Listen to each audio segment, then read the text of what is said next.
은평제일교회 심화보 목사님은 교회를 부흥시키는 사모는 눈길이 덜 가는 곳을 살핀다고 하시는데요. 그에 얽힌 재미나고 감동적인 이야기들 한번 들어보세요. 나는 목사가 되기 전에 사업을 한 적이 있다. 어려서부터 가난하게 살았기 때문에 가난을 원수같이 생각했고 어떻게 해서든 돈을 벌어 가난에서 벗어나는 게 꿈이었다. 그래서 사업을 시작했다.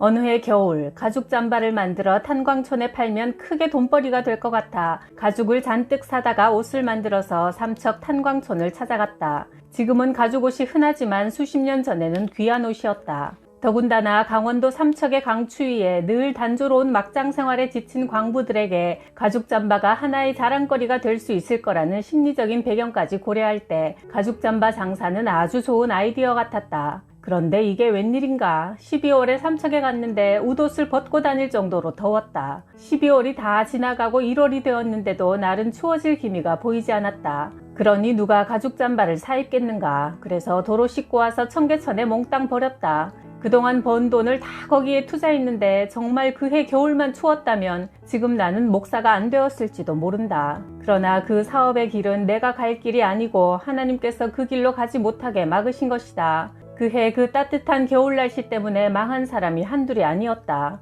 옷장사, 스케이트장 운영하는 사람들 다 함께 망했다. 그때 나도 같이 망한 줄 알았다. 당시 집사 때는 교회 생활을 아주 형편없이 했다. 믿음이 있어서라기보다 습관처럼 교회를 다녔는데 그 따뜻했던 겨울 이후 의지할 것이 아무것도 없어 암담해졌을 때야 비로소 하나님 살려주세요 하며 기도원으로 올라갔다. 완전한 빈털터리가 되어 하늘산 기도원이라는 데를 찾아갔다. 근심 걱정 태산 갖고 갈 데 없어서 갔는데 어디서 그렇게 많은 사람들이 와서 성령을 받는다고 아우성을 치는지 처음엔 별 희한한 곳도 다 있다 싶었다. 그런데 시간이 조금 흐르고 보니 이렇게 많은 사람들이 성령을 받아 뜨거운데 나도 성령을 좀 체험해야겠다는 생각이 들었고 그때부터 기도하기 시작했다. 집회 마지막 날 원장인 이천석 목사님이 안수기도를 해준다고 하여 맨 앞자리에 앉아서 몸을 앞뒤로 흔들며 열심히 기도했다. 목사님이 내 머리에 손을 얹더니 믿습니다 하고 지나갔다. 그런데 아무 변화가 없었다. 그래서 한 번만 더 받아보자 하는 마음으로 자리에서 일어나 얼른 뒷줄로 가서 앉았다.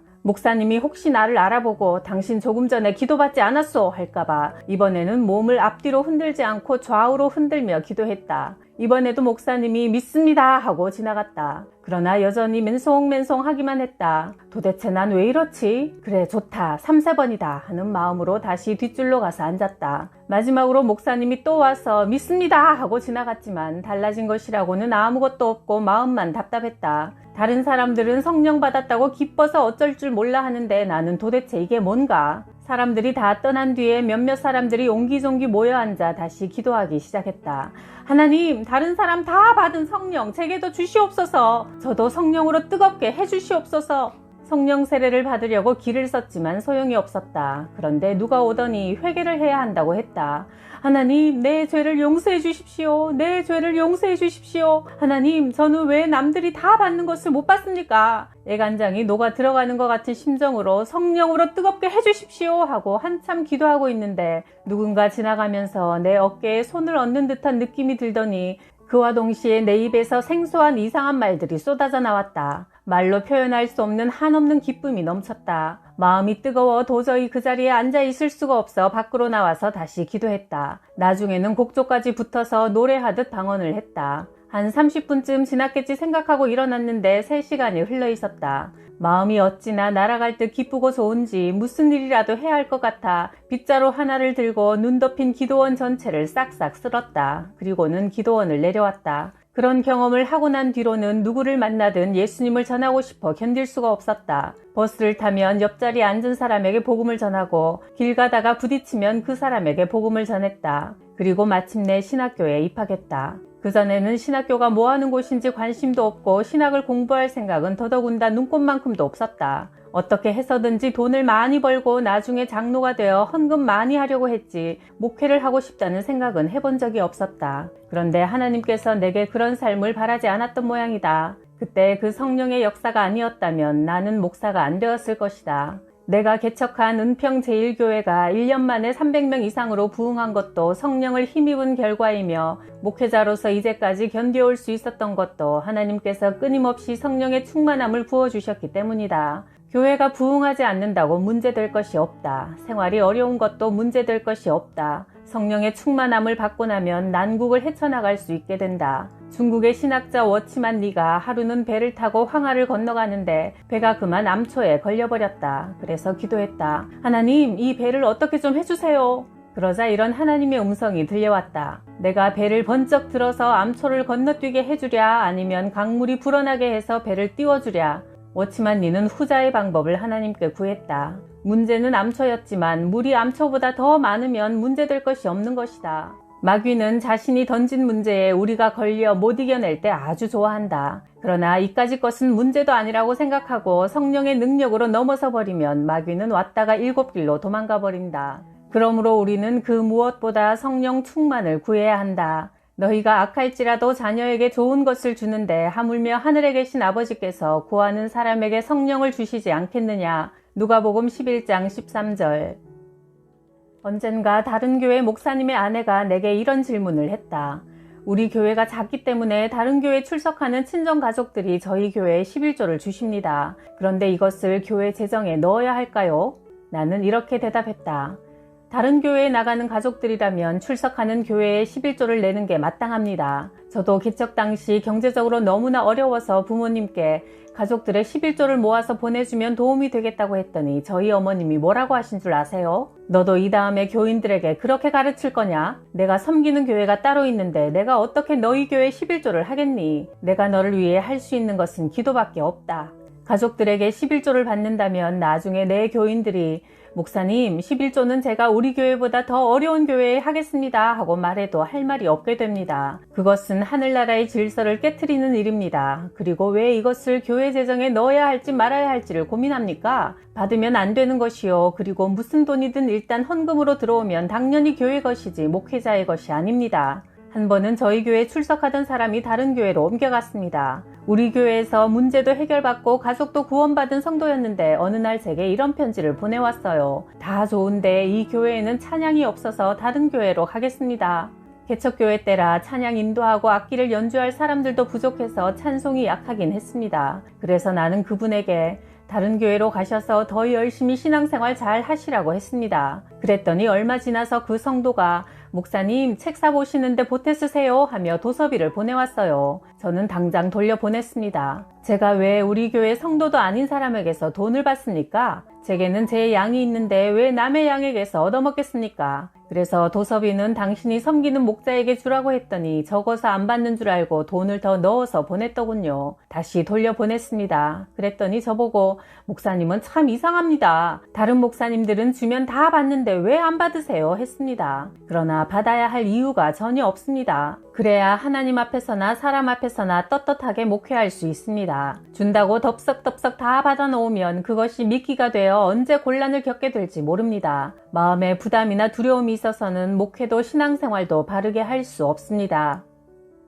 교회를 개척하고 1년 만에 300명을 넘어서며 한창 부흥할 때의 일이다. 그 무렵 내 관심은 오로지 교회 부흥 하나에 집중돼 있었다. 병든 자가 고침을 받는 등 하나님의 역사가 나타나자 새벽 예배 때도 새신자들이 수십 명씩 찾아왔다. 그러자 내 눈에는 아내도 아이들도 들어오지 않고 오직 교인들만 보였다. 어느 날 한 여집사가 내게 와서 이런 말을 했다.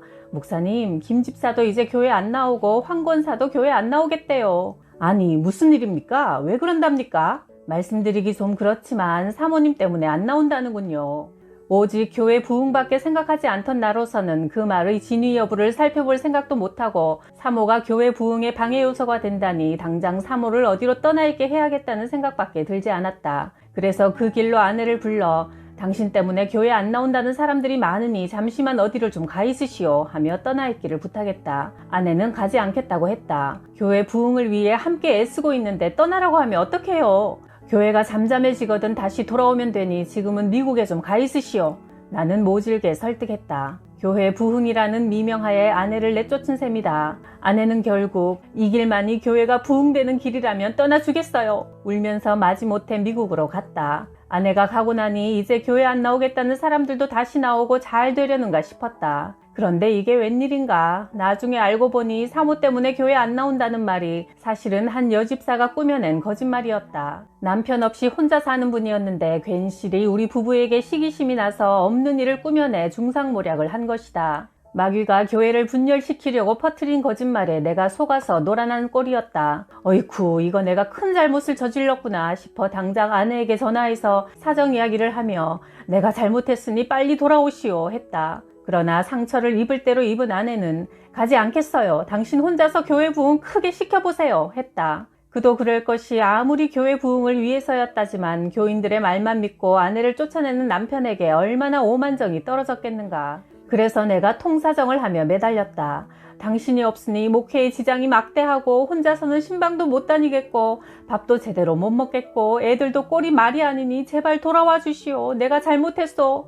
결국 떠난 지 한 달 만에 아내는 돌아왔다. 떠날 때도 고맙더니 돌아올 때는 얼마나 더 고마웠는지 모른다. 사실 내 아내는 그때 한번 죽은 거나 마찬가지다. 믿었던 남편에게 배신당했으니 그보다 더한 정신적 죽음이 또 어디 있겠는가. 나는 그런 일이 있고 난 뒤부터는 교인들이 무슨 소리를 해도 직접 진실을 확인하기 전에는 믿지 않는다. 아내가 한국으로 다시 돌아왔을 때 그간의 처신에 대해 내가 아내에게 깊이 용서를 구했다. 그런 일이 있은 후로 지금까지 나를 뒤에서 잘 돌봐주는 아내가 얼마나 고마운지 모른다. 우리 교회가 예배당을 건축할 때도 동네 사람들이 나와서 반대를 하고 욕을 했다. 그때 나는 그 사람들 앞에 나서기가 참 멋쩍었다.